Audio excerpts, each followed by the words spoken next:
Two objects cannot occupy the same point in space at the same moment in time. I gotta say, you're probably the most quoted actor in my house right now. Oh. I have two teenage sons, so anytime they make nachos, they say it's the greatest day of their life. And I gotta say, all of your performances, I love everything that you do, and all of your performances, there's an intensity, whether it be emotional or, I mean, that's one of the trademarks you've had in a lot of your performances.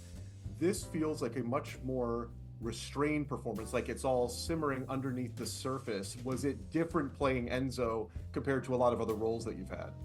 Yeah, the Michael's first or his insight to the character was someone who is exactly what you're describing. He's a racer first, so we raced cars, and after we did that, I understood what he was talking about, because of what's required when you're racing is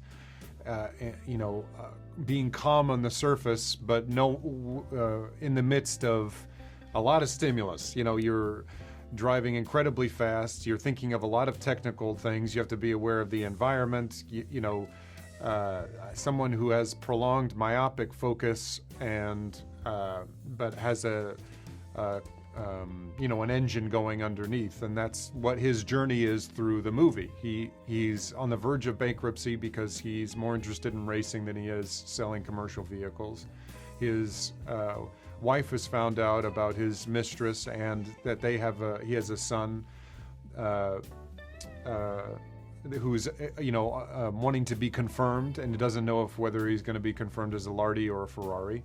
They have just recently lost their own son to sickness, and the sport itself is evolving. We get a small glimpse of where it's going, where TV is becoming a thing. Even mid-engines are starting to become the design of the future. So there's a lot of, and he has to project this image at the same time to people into the factory and as racers, this image of strength and control, regardless of all of these potential crashes that could happen. So that to me was kind of keeping it all underneath, but making sure that you kind of get the sense that he's furiously paddling underneath. The corner races at you. You have perhaps a crisis of identity. Internal life. That's the biggest thing with Michael. He's a obviously famously well researched, but all of his the technical parts that he's incredibly proficient at, lighting, where he wants to put the camera, costume, prosthetics, color, sound, obviously. It's all in service of his characters. And when all of his notes, I'd probably say 90% of them are all about what's going on internally. And for this character is massively helpful, because as we were kind of just talking about, it's all about his internal life. And it's, I feel like, a testament to how much Michael respects his audience. Enzo. You're going broke. How? You spend more than you make. And there's obviously been rumors floating around that maybe you and he might reunite. Any chance that we might see you in Heat 2 or another project with Michael? Not sure about Heat 2, but Michael is, if Michael was doing a dramatic reading of an encyclopedia, I'd be interested. So what do I do? Win the Mille Miglia, Enzo, or you are out of business.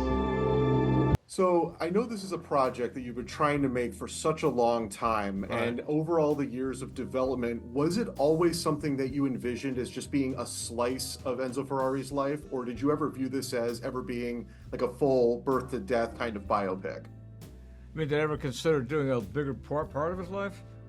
Yeah. Not really, because that gets you into kind of a linear biopic, and I think those things belong on the History Channel. I don't really, they're too, episodic. And I like things to have much more intensity, where the beauty and the savagery of everything that happens in that 1-4-month period is kind of compressed and more intense. So, that's why, fortuitously, in these 4 months of 1957, everything that is Enzo Ferrari and this amazing, tumultuous, passionate set of conflicts between his wife and his mistress and his illegitimate son and the tragedy of the dead son, everything coming together at the same time, the triangular romance of it all. That's why it's so appealing, because it really did happen in those 4 months. So that's another way of saying the same thing, is that it became a fractal. Those 4 months were kind of a fractal of his whole life. If Italy is looking for a scapegoat, then here I am. You bring actors together into a movie that I'm going to make, and we all describe, we bring them into character and design a curriculum of experiences and things that would make that whole world of 57 Modena come alive, and the character come alive, which is different for each character, and that's and then we get into what the scenes mean, and the usual way of working. With Penelope, it had to do with a number of things that were standout. One was that Laura Ferrari's doctor is still alive, and he showed us letters that no one else had ever seen of that Enzo was writing to Laura 2 years before she died, that are amorous and affectionate, and at the same time they have hostility. It's this crazy relationship that was in a wonderful way, where they couldn't live apart, they couldn't live together. Each one was,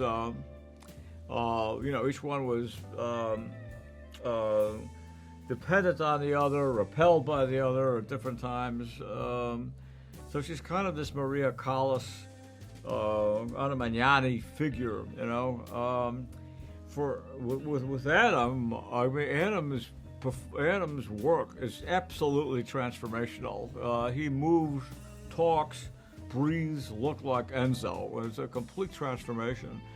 And it had to do with really understanding who Enzo was, spending a lot of time with Piero Ferrari, who asked about his father, his relationship with Lina Lardi. We spent a lot of time with Shailene, and I spent time with Lina Lardi's niece, who everybody in the family said like.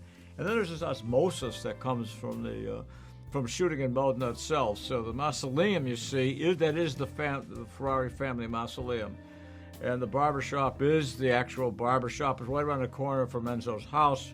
Enzo's house is Enzo's house. Adam goes to get a shave.